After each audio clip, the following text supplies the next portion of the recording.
Greetings, friends. My name is Ben. I am a competitive Tecmo Bowl player from Nebraska. I won the 2019 Omaha Original Tecmo Bowl tournament, and today I'm going to be talking with you about one of the most commonly seen matchups in tournament play, Denver versus Seattle. I call this the Tecmo Bowl mirror match because these two teams are so similar, even down to having their best defenders in the same spots and having 3 out of 4 identical offensive plays in their playbooks. Even outside of this specific matchup, these two teams get an awful lot of play, so having some familiarity with them is going to put you in a position to win some games should you decide to come to Omaha or host your own Tecmo Bowl tournament where you live. Beginning on the offense, taking a look at the run games, both teams have the same run plays. Kurt Warner for Seattle and Tony Dorsett for Denver are very similar backs. Neither is a very powerful runner. Their top speed ratings are identical, kind of middle of the pack. The difference is Warner has excellent initial speed. Dorsett's is just average, so Warner's going to play just a little bit faster. Starting with the run one, getting a look at it here in action. Denver has called pass and has opted to try and defend this with top defensive end Rulon Jones. That is a mistake because the offense is called run one. So as soon as the ball is snapped, you're going to see that guard pull to the top of the screen. The tackle grabs Jones, and that guard shoots out ahead and picks up the top safety, clearing the way for a big gain for Kurt Warner. Now, for Denver, you're going to see it plays out very similarly here. You get a really good look at that guard shooting out to clear the way for the running back. He really goes out and gets that top safety on this play, and the result is another big gain. Run 2 attacks the bottom half of the field. Here, Seattle has called pass defense and has opted to try and defend the run with green, which isn't going to work out great for them because Denver is called run 2. Dorsett gets the ball and kind of breaks it back towards the middle part of the field. The tight end is headhunting Green, who evades the blocker but eventually moves in to try and make the tackle. Dorsett gets freed by that tight end, and the result is a monster gain. This is basically the best case scenario for this play. In the past game, you probably didn't need me to tell you this, but John Elway is a much, much better quarterback than Dave Craig is. However, Seattle's top wide receiver, Steve Largent, he's a lot faster than anyone that Denver has in their receiving core, and both of Largent's routes take him past the first down marker, so he's going to require player-defender attention on those deep routes if he's not covered by the computer. Pass 1 is the same for both teams. This isn't like the sexiest play in Tecmo Bowl, but it is extremely effective. The player defender has to drop back to cover either the top wide receiver's post route or the tight end's corner route. That usually leaves the bottom wide receiver open on just a short out. Now, neither of these teams have a fast bottom wide receiver, so the play is typically going to result in about a 7-yard gain on average. Elway's arm is very strong, and it's hard to intercept him on that short pattern even if the player defender jumps it.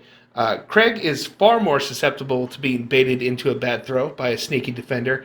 However, cheating up always leaves open the possibility of getting beat over the top, like we see here. This is a really risky throw targeting K over the top of defender Fred Young. But in this instance, it works and gains the offense about an extra 15 yards over what they would have got if they had just gone to Jackson. Pass 2 is where these teams finally start to separate themselves a little bit. Seattle's pass 2 is a more conservative play than Denver's. It's safer, but it's also less likely to pay off with a big gain. Pretty simple. Largent goes deep on the top. The tight end, John L. Williams, runs a curl in the middle of the field. The bottom wide receiver, Turner, runs a post. If Largent isn't computer covered, then the player defender would be nuts to not follow him deep and take that away. That's going to leave Williams wide open in the middle of the field. That's a quick knock that's going to get you close to a first down every time. However, if the defense calls pass 1, then Largent is going to be computer covered on pass 2. Williams and Turner end up in pretty close proximity to each other. So if the defender has sniffed that out, he's going to be in the position where he can cover both of them pretty easily. It's not wise to try and throw in that situation. Just tuck the ball, get as many yards as you can with the scramble. Denver pass two is a shotgun formation. There's four receivers going out. The most enticing target is Dorsett, who gradually angles across the middle of the field from bottom to top. Getting the ball into his hands downfield with some space is one of the most money things you can do in the game, to be honest with you.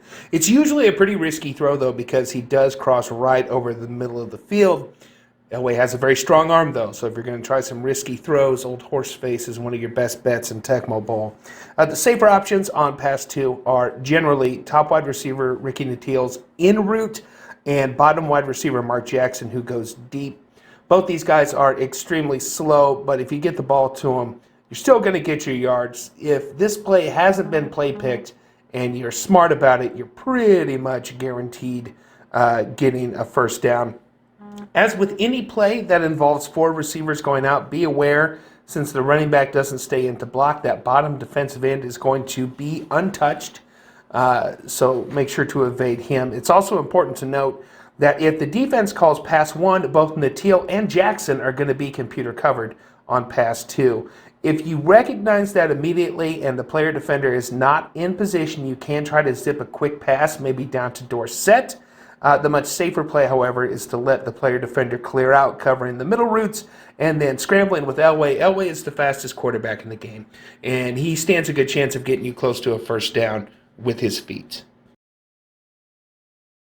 Now that we've looked at the offenses, the obvious question is, how do you go about defending this matchup? Well, as I said earlier, these are very similar teams, so the strategy is going to be similar. If you're looking to stop the run, then what you want to do is call a run play and then be the top inside linebacker for either team. For Seattle, it's Fred Young. For Denver, it's Carl Mecklenburg. These guys are almost carbon copies of each other. They both have excellent top speed, excellent initial speed. The only difference is Fred accelerates at an elite rate, and Mecklenburg does not. So Fred is a slightly superior player. And the reason you want to be these guys when you call run is you're either going to get a play pick, your player defender is going to be unblocked to stop the run that you didn't call, and if the offense calls pass, then you have your best defender to drop back and try and make something happen in coverage. Top defensive end Rulon Jones for Denver is also a capable run defender in certain matchups. He's got some decent speed. He's got some decent initial speed. And he's also one of those guys who can be effective if he has to drop back in coverage. However, in this matchup, if you're looking to defend the run, just stick with Mecklenburg. He's the better player. Now, if you want to defend the pass, then things get a little more complicated.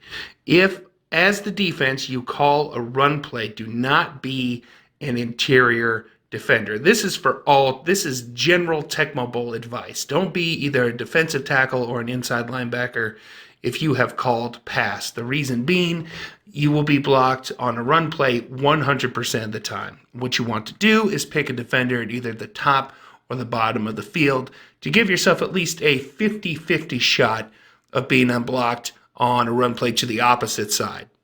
Both Denver and Seattle have some decent options when it comes to defending the run while calling a pass play. As I noted, Jones at top defensive end is a very solid player. He'll be able to shut down a run to the bottom of the field while also dropping back in coverage.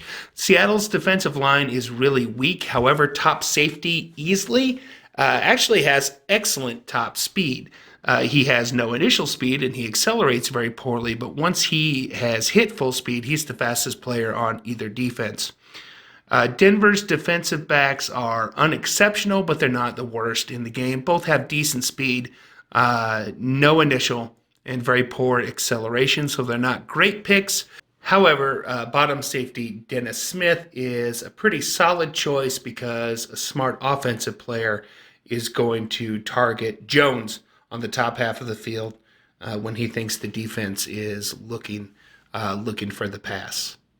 The last area to examine is special teams. Now, on balance, special teams aren't necessarily an area of strength for either team. In fact, Denver and Seattle have the two worst punters in Tecmo Bowl, and they are equally bad. So it's not like you're giving away anything in the field position game, regardless of which team you end up within this matchup.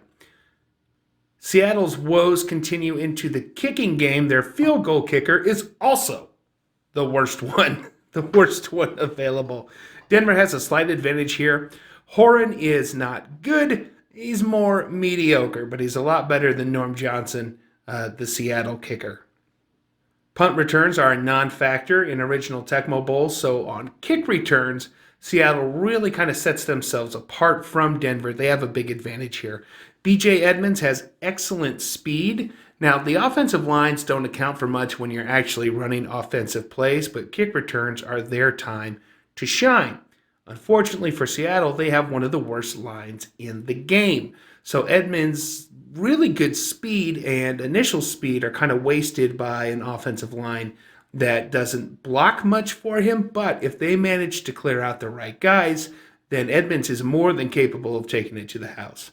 For Denver, Bell does not have Edmonds' excellent speed, but he does have one good lineman out in front of him clearing the way. So Bell really goes about as far as his linemen are going to take him. If they clear out the right guys, then Bell can take it across the midfield mark into opposing territory. If not, then you're lucky to get past the 30. And that's it. That's our look at the Tecmo Bowl mirror match, Denver and Seattle. Getting familiar with both these teams is going to put you in a real position to be successful should you decide to play in an original Tecmo Bowl tournament. My name is Ben. Thank you so much for watching, and have some fun out there.